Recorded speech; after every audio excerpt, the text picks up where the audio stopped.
Welcome back, Wowzery. As you can probably tell, this isn't Ultimate Admiral Dreadnoughts. This is Rule the Waves 2. And I thought I'd just kind of go through here and maybe an attempt to see what we might get with the campaign mode with Ultimate Admirals. Maybe kind of what I'm hoping, and just kind of show off this game a little bit. I've been playing it as well here lately. And this is a completely new game. Started Germany in 1900. It goes from 1900 to 1955. Does have aircraft carriers, aircraft, all that type of stuff. And is a bit more complex when it gets to the air groups. But no, you got prestige, which plays a part. I haven't figured that one out too much. Apparently, if it goes down too far, you can be fired for your overall admiralty. If you need any tonnage on foreign stations. It's got a map right here, all the different areas. Germany is kind of unique. I am doing a small navy, very small. So you'll have maybe 30 ships total in your navy. One important thing is your budget. You have to keep a pretty good eye on that. This is where all the action kind of is with this area. And being as I started in a new game, I'm designing all my ships. So you got to come in here, design ship. Because I don't have Dreadnought stuff yet, but I always do a quick auto design first. That gives me the superstructure and everything. This one I see already has 11-inch guns. It'll name it 13,400 tons. I can only go up to 14,000 tons in the local yard. And I could go to Great Britain and go up to 16. France, Italy, USA. However, if you go other places, you'll notice generally it becomes more expensive to do. Except for Italy, which is actually kind of cheap. But it doesn't change the total. I'm making my own ships, so the total amount is what's really important here. I don't like short range. I'll bring it up to medium, and cramped I don't like either. You can change your armor. I'm going to go with 18-inch. Now I do need, I'm 900 tons overweight. So I'm going to get rid of 2 torpedoes. I find them pretty useless on battleships for the most part. And I'm going to reduce the secondaries.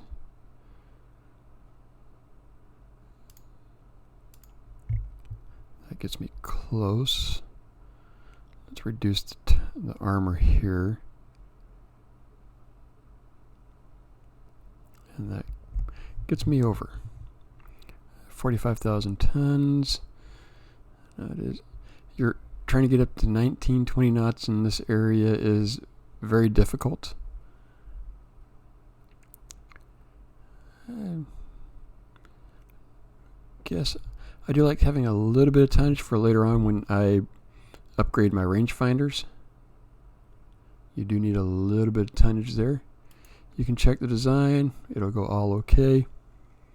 Hit OK. And this will save the design. Yes. I'm building. So I'm gonna build one here real quick. And just go on through here, and I need armored cruiser. Again, I'm not good at designing a superstructure area. You have to use this area here, and I'm very bad with it. It's one thing I don't like about this game is you're kind of being limited here. Let's see, 9-inch guns, not too bad. 22 knots, that's pretty good. 5, but not too bad. I think I might be able to. Ooh, no, that's not going to work too well. But what if yeah, there we go. I can't do 10-inch guns because I haven't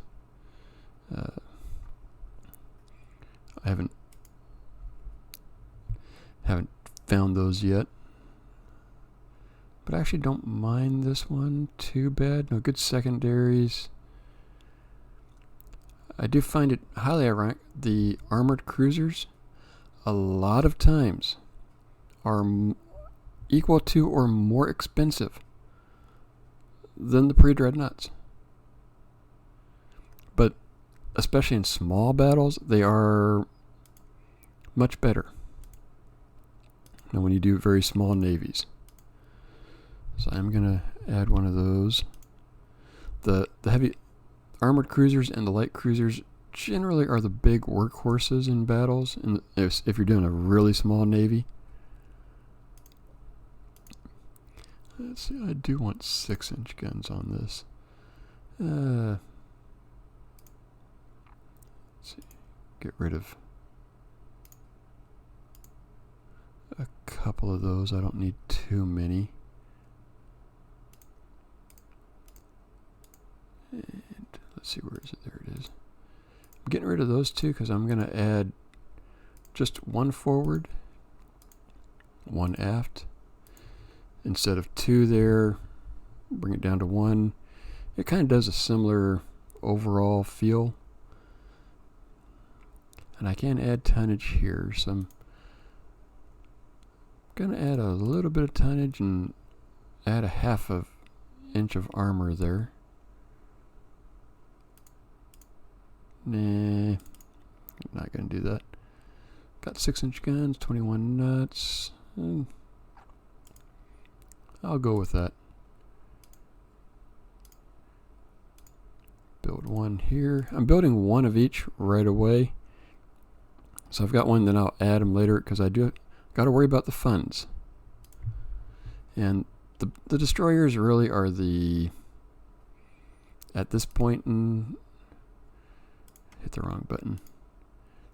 They're really just a generic thing like this. It's overweight. What happens if I delete one of those? Still too overweight.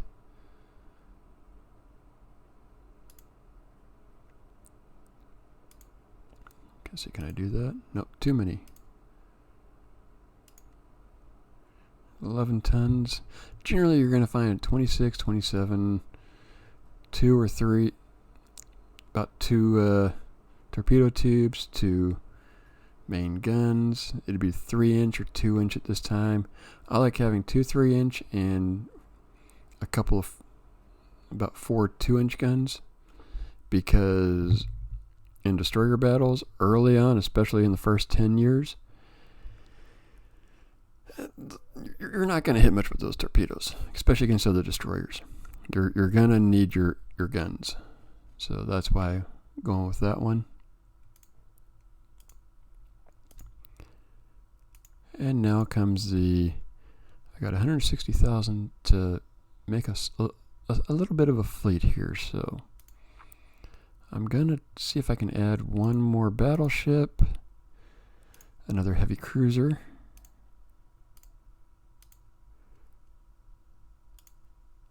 Let's see. If I get 2 light cruisers, I think we could do 3 light cruisers and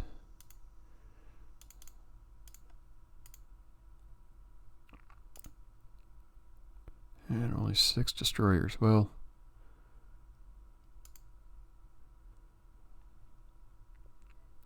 I'll go with that right there. Go with that. May not look that bad, but yes, I'm finished with that. And now ship's under construction. So can I do another light cruiser? 1, 2, 3, 4. Yeah. So can I do a couple of destroyers? Yeah. Okay, I'm going to go with that. And now we're actually into the game here. So this over here, you got your nations and stuff. And that shows how much tension. If it goes all the way on up, I think over 12, you're at war.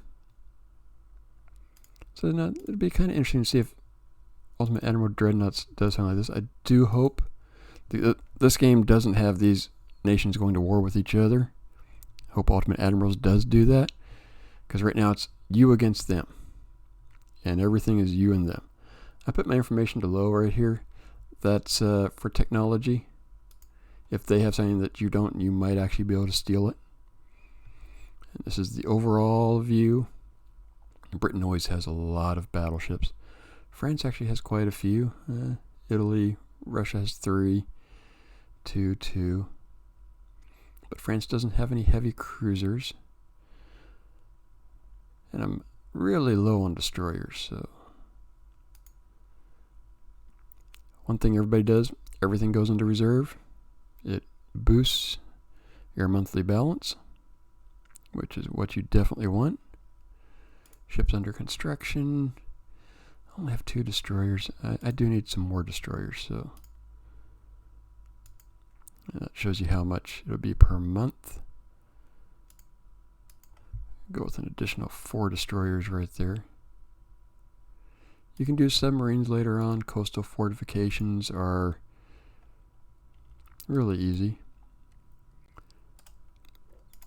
Click on that, build fortification, whichever one you want. Click OK, and it builds it within the build time and all that other type of stuff. Oh, it'll be interesting to see if Ultimate Admirals has this as well. Coastal fortifications, things like that. If there'll be a limit in how big of a ship you can build. No, because right now I can only build 14,000 tons. I can't build any submarines. Research. You have all this. Research will be another one. It'll be kind of interesting to see how they do. Now you can do medium, high, or low. I kind of have a set standard at the beginning that I do, at least for a year or two. And I kind of average between, if I have 6 high, I've got 6 low, so I kind of average it out, and I usually go with 11% right there. And when everything's ready, you're done with your month, you move ahead 1 month, and it'll show you what has happened. Great Britain has laid down a battleship, France, Italy a heavy cruiser, US a battleship. Shipyard experience has shortened the construction time of DDG-12 by 1 month. Now, I guess I could. Let me see. Got all that.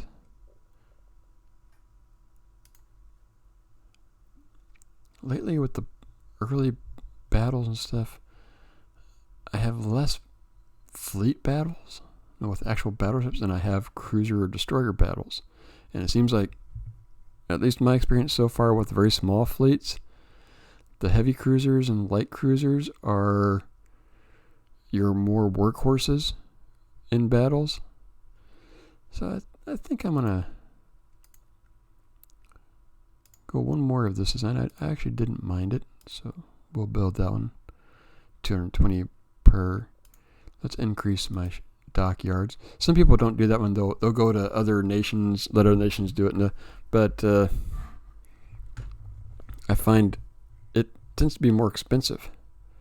And so when you're really working on your balance and so that, you're wasting money. You're spending more right there, to build it somewhere else than if you just put the money in right here. Unrest level, and that gets too much. Your government gets overthrown, and you could lose the game or be cut out, and all that type of stuff.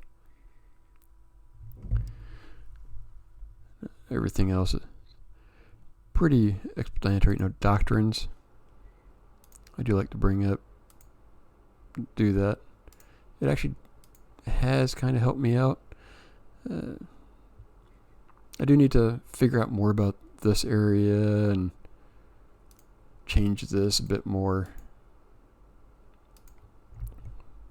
That's the thing that as you go through, you keep learning more and more about it. Now, and it is what you really would call, I call it a spreadsheet game, because everything looks like a spreadsheet.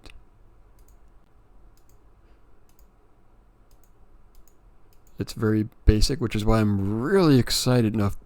If this is any indication of how Ultimate Admirals is going to be, it could really knock it out of the park with this type of game. And I just kind of hope that they do that. Yeah, really nothing happened here with this one. And see if I can find one that... here we go. Every month you have something that may happen like this. Kaiser's made a foreign policy gaffe. You are asked to smooth things over by the Naval Secretary. And if you kind of hold over it, it'll plus prestige, high tension, minus prestige, budget and tension. And this is actually good. If you want to do a war, you look on over here, you figure out which one you want to go to war with. Russia, I think I would have Russia or France. Maybe Italy. Italy, the problem with Italy is if you go to war with Italy, you have to fight down here in the Indian Ocean over here. Because Germany doesn't have anything in the Mediterranean. But we both have something in the Indian Ocean. But let's do Russia. And if you noticed, Russia increased. My budget increased. And you just have to watch out for all that. I hope kind of something similar will happen. You do get treaties. That's been very interesting. The most interesting one I had about this time early in the game. It actually was 12,000 tons high and maximum 10-inch guns. And if you have a ship over that, you'll be fine. Now, if that was to occur right now, these ships would be safe. My heavy cruiser, I would be forced to scrap. Great Britain would be forced to scrap that ship. That one, it would be safe. France would have to scrap that ship. Italy wouldn't have to scrap anything. Russia would have to scrap their heavy cruiser. Japan would be okay, and U.S. would have to scrap the Oklahoma. So that will be very interesting. And you don't know whatever you put into it. No, you could be 1 month away from completion. And if that treaty comes up, oh, no, sorry. You don't get anything back. So that will be an interesting thing, how they implement that into the game. Looking forward to it. Now, I'm really looking forward because I think the graphics will definitely blow this game away. And if they tweak it close, I wouldn't mind a turn-based system like this, for the campaign mode, per month type thing. I think it would work. It wouldn't. I wouldn't be against it. Sometimes I think non-turn where it just continuously goes can be not as fun. One thing that this all reminded me of was Great Naval Battles, North Atlantic, game that came out in the 90s. Had a World War II thing where you did the whole entire war of World War II from Germany or Great Britain. And you had ships that came in, you had to move them around on the map, convoy duty, this duty, and all that type of stuff. And it was a great World War II encompassing surface action game that I think I've always loved, and I think this reminds me a bit of it, except now I can actually do the ships. But that's just a little introduction of what I kind of hope Ultimate Admiral's kind of has done. I do hope it's much better in terms of graphics, and hopefully the interface is good. The designing of the ships will definitely be much more fun. This right here, I'm so bored with it. Most times, because you can only do so much and change, and I suck with this area right here for the superstructure. So, yeah, there it is. Let me know your thoughts, what hopes, wishes for the campaign mode, and I'll see you next video.